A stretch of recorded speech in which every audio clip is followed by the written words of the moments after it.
2024 সালে পেশাগত দায়িত্ব পালনকালে বাংলাদেশে 5 জন সহ বিশ্বে হত্যার শিকার হয়েছেন 54 সাংবাদিক। সংবাদকর্মীদের সবথেকে বড় বৈশ্বিক সংগঠন রিপোর্টার্স উইদাউট বর্ডার্সের 2024 রাউন্ড আপ রিপোর্টে এ তথ্য উঠে এসেছে। প্রতিবেদনটি বলছে, নিহতের তালিকায় বাংলাদেশ রয়েছে 3য় অবস্থানে। বৃহস্পতিবার প্রকাশ হওয়া ওই প্রতিবেদনে বলা হয়েছে, সাংবাদিকতার জন্য সবথেকে ঝুঁকিপূর্ণ ও নিহতের তালিকায় প্রথম দেশ যুদ্ধবিধ্বস্ত ফিলিস্তিন। গেল 5 বছরে যে কোনো রাষ্ট্রের তুলনায় এখানে বেশি সাংবাদিক নিহত হয়েছেন। চলতি বছরে অন্তত 18 জন নিহত হয়েছেন কেবল ইসরায়েলি সেনাবাহিনীর হাতে। তাদের 16 জন গাজায় ও অপর 2 জন লেবাননে মারা গেছেন। এরপরই আছে পাকিস্তানের নাম, সেখানে প্রাণ গেছে 7 জনের। আর 3য় অবস্থানে থাকা মেক্সিকো ও বাংলাদেশে 5 জন করে সাংবাদিক নিহত হয়েছেন।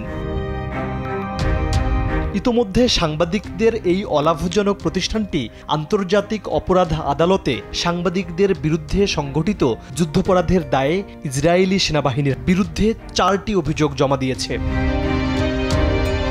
বর্তমান বিশ্বে 550 জন সাংবাদিক কারাবন্দী আছেন। গেল বছর এ সংখ্যা ছিল 513 জন।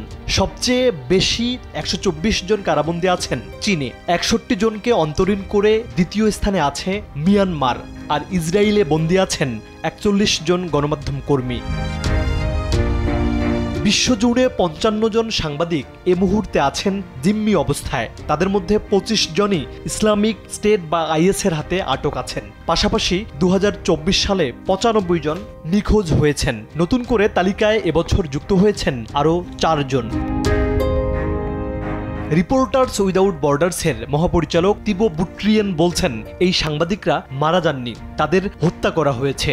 যারা বন্দী তাদের ক্ষমতাসীনরা আটকে রেখেছেন, যারা নিখোঁজ তাদের অপহরণ করা হয়েছে। এসব অপরাধ বেশিরভাগ ক্ষেত্রেই ঘটেছে বিভিন্ন সরকার বা পুরোপুরি দায়মুক্তি পাওয়া সশস্ত্র বাহিনীগুলোর হাতে।